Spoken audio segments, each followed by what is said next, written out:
അപ്രതീക്ഷിതമായ പരിശീലകനെ പുറത്താക്കി English premier league club Chelsea.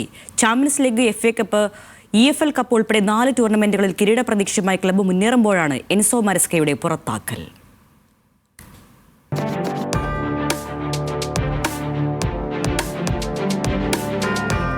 Premier ലീഗിലെ മോശം പ്രകടനത്തിന് പിന്നാലെയാണ് ഇറ്റാലിയൻ പരിശീലകൻ എൻസോ മരസ്കയെ ചെൽസി പുറത്താക്കിയത്. ലീഗിൽ അവസാന 7 മത്സരങ്ങളിൽ 2 ജയം മാത്രമാണ് ചെൽസിക്കുള്ളത്. 1-ാം സ്ഥാനത്തുള്ള ആഴ്സണലുമായിട്ടുള്ള പോയിന്റ് വ്യത്യാസം 15 ഉയർന്നതോടെയാണ് മരസ്കയെ ക്ലബ്ബ് പുറത്താക്കിയത്. നിലവിൽ 5-ാം സ്ഥാനത്താണ് ചെൽസി. അതേസമയം മറ്റു ടൂർണമെന്റുകളിൽ മരസ്കയെ കിരീട പ്രതീക്ഷ സജീവമാക്കിയിരുന്നു. EFL കപ്പിൽ സെമിയിലും FA കപ്പിൽ 3-ാം റൗണ്ടിലേക്കും ടീമിനെ എത്തിച്ചിരുന്നു.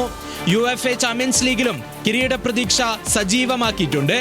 2024-ൽ 5 വർഷത്തെ കരാറിൽ ചെൽസിയിലെത്തിയ മരസ്ക ആദ്യ സീസണിൽ 2 കിരീടങ്ങളാണ് ക്ലബിനെ നേടിക്കൊടുത്തത്.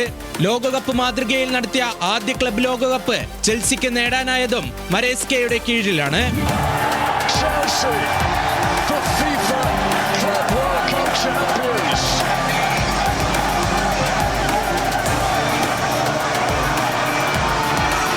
പ്രീമിയർ ലീഗിലെ ബോൺമൗത്തിനെതിരായ മത്സരത്തിന് പിന്നാലെ മാനേജ്മെന്റിനെതിരെ മരസ്ക തുറന്നടിച്ചിരുന്നു.